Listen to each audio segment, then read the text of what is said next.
Hello.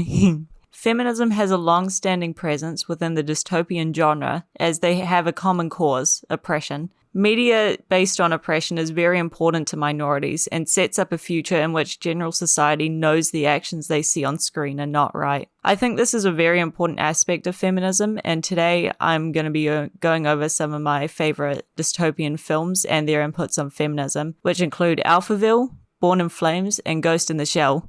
My name is Leon, and let's get into it. Alphaville is a film released in 1965, directed by Jean-Luc Godard. It follows secret agent Lemmy Caution, played by Eddie Constantine, as he strives to free the city of Alphaville from the dictatorial leader Leonard von Braun, played by Howard Vernon, and the sentient AI Alpha 60. The style is a film noir, and therefore holds true to many prevalent archetypes in its characters. This isn't exactly true though. Alphaville conforms its men with these archetypes through representing them as rough, brooding men, dead set on a certain goal.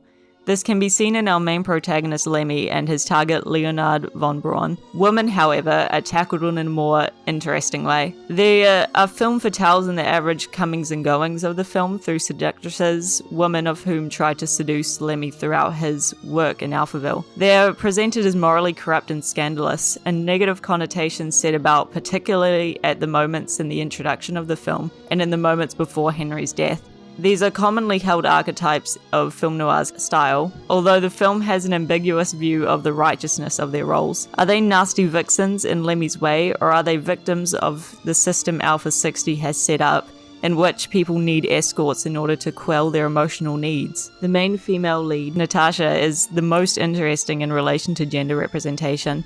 From the beginning of the film, she is presented as a mysterious anomaly in Alphaville, revealed as Lemmy's target's daughter from the beginning. Lemmy describes her later in the film as a pretty sphinx. Keep that in mind, this comment occurs after a setup of ominous music and unanswered questions, and implies Lemmy's feelings about Natasha as a beautiful yet dangerous woman. This is told through equating her to the Sphinx, a legendary creature that asks questions and kills whoever cannot answer them. Lemmy views her as a riddle and therefore dangerous to his investigation.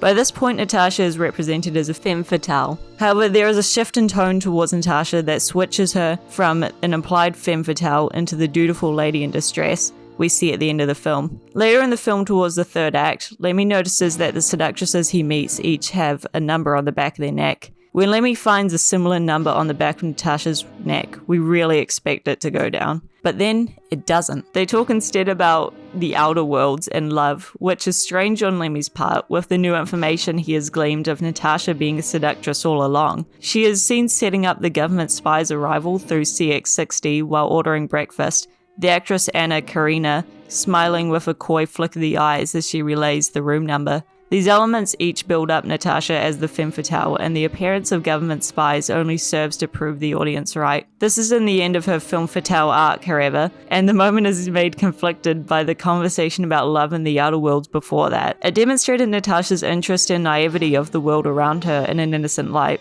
This is a really important aspect of feminist writing in Natasha's character, as although she is represented as naive and fragile, it is refreshing to see the femme fatale archetype flipped on its head to see a multi-sided female character. In all senses of the word, we know she is manipulated into the act she pulls. A particular moment that tunes the audience into the emotional abuse she has suffered is when she is ordered to recite story 842. I think this moment encapsulates Natasha's character perfectly. In implication, she has been forced to memorize more than 800 stories on seemingly morally grey topics. Lemmy saves her in the end, which would be strange for any femme fatale, yet it feels natural for Natasha because she was represented as a fleshed out, albeit naive woman, despite her actions that set Lemmy back in his pursuit. Her character, a woman abused and misled by the society she lives in, feels best represented by Lemmy's line as she stumbles out of the hold of CX-60. Think of the word love. Therefore, her character aims to flip the femme fatale narrative on its head, and so challenges the archetypes laid out in the film noir genre. This is a form of feminist writing by fleshing Natasha out as a fully formed character and not presenting her as a one-dimensional archetype. It's especially impressive that this was done in a film noir film because they're heavily tied to archetypal representation. Whether it was intentional or not, it is a very interesting take on feminism. Born in Flames from 1983, directed, produced and written by Lizzie Bordon, is a prime example of feminist film. I mean, just look at Bordon's amount of input into the film. In the 80s?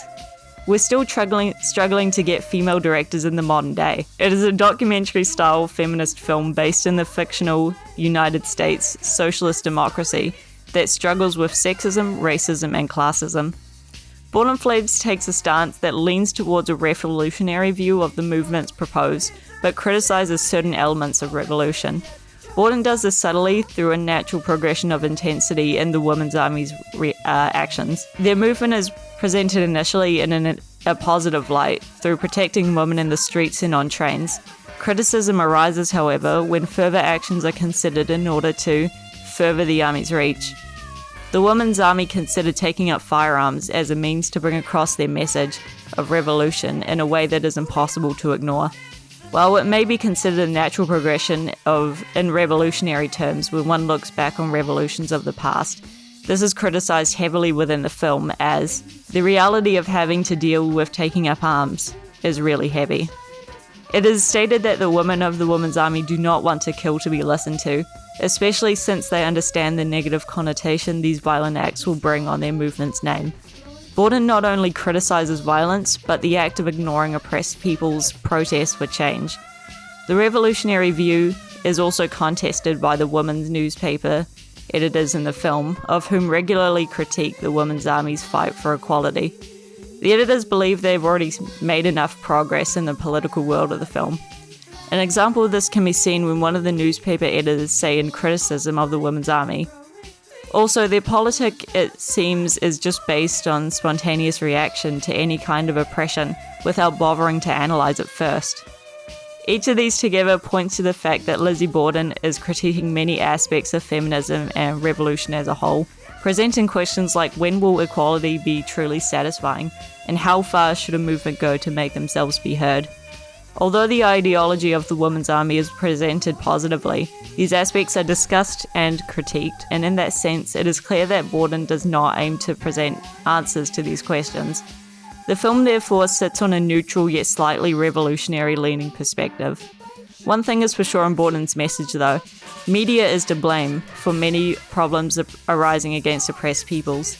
A great example of the effectivity of media in influencing peoples is a part in the film where voiceover from the Belle Gale show crosses into imagery seen on the streets of New York. The imagery shows a prostitute on the streets trying to wave down cars driving by, as well as a woman standing above a bed with a naked man on it. As the presenters of the Belle Gale show say, how do you feel about there are small groups here and there that talk about how we still experience rape, how we still experience prostitution in our society? I think the statistics will show that the percentage of rape and prostitution at this point is significantly lower than it was in pre-revolutionary society.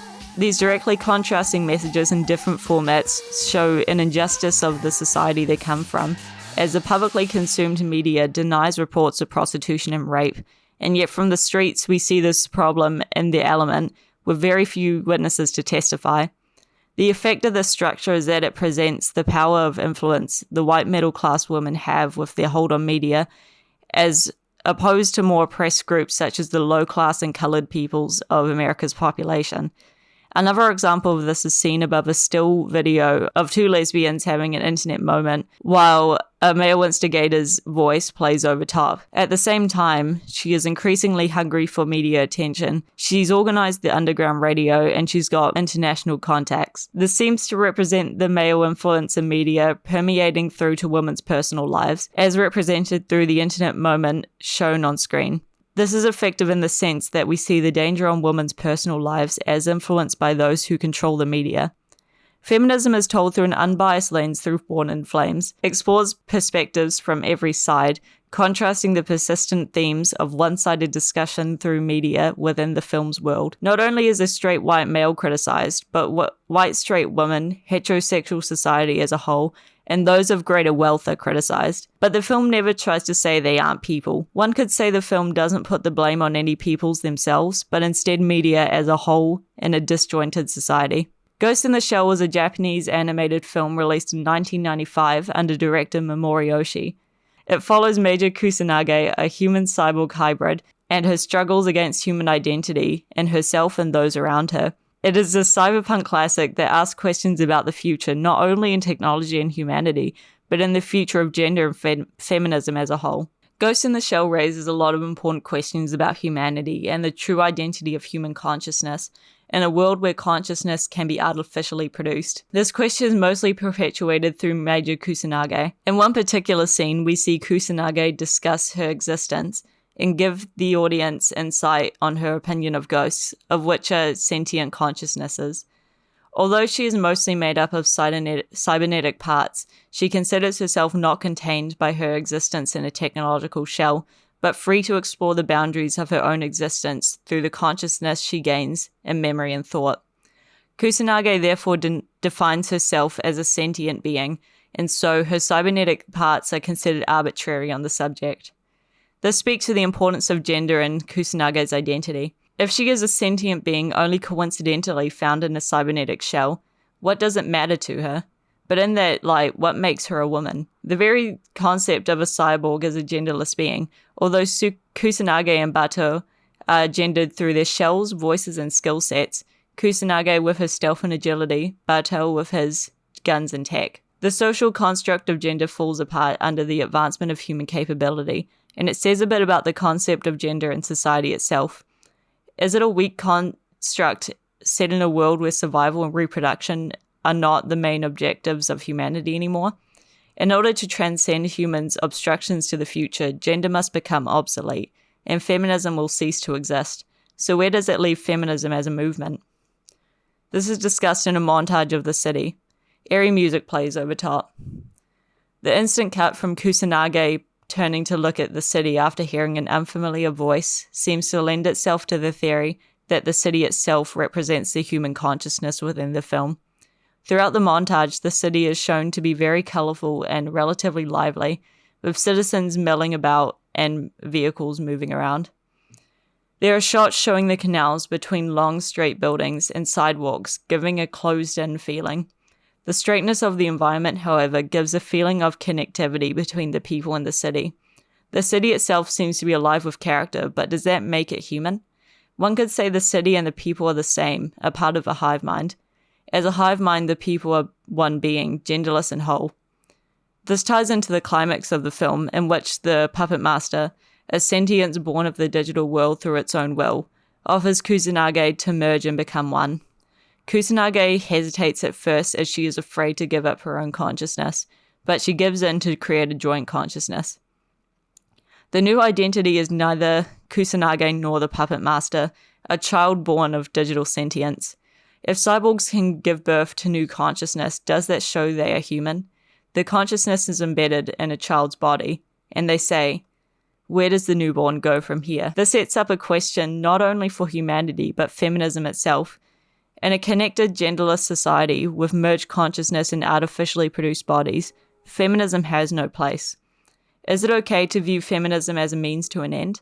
I believe it is. Perhaps the humanitarian aspects of feminism may have a place in future society, or maybe we will grow past it as a conjoined species. Each of these films have interesting takes on feminism. You can see the effect of time on each of the films. Alphaville taking a first few tentative steps towards feminist action. Born in Flames a radical outlook on feminism in a corrupted society. Ghost in the Shell, imagining a future where gender becomes meaningless. Looking back on the timeline of feminism is very interesting, and I think it's important that each has a relevant place in modern culture, as history allows us to reference back to past mistakes and keep moving forward in progressive ways. I really enjoyed these films, and I think you should check them out and see what you think about them. Thank you. Bye.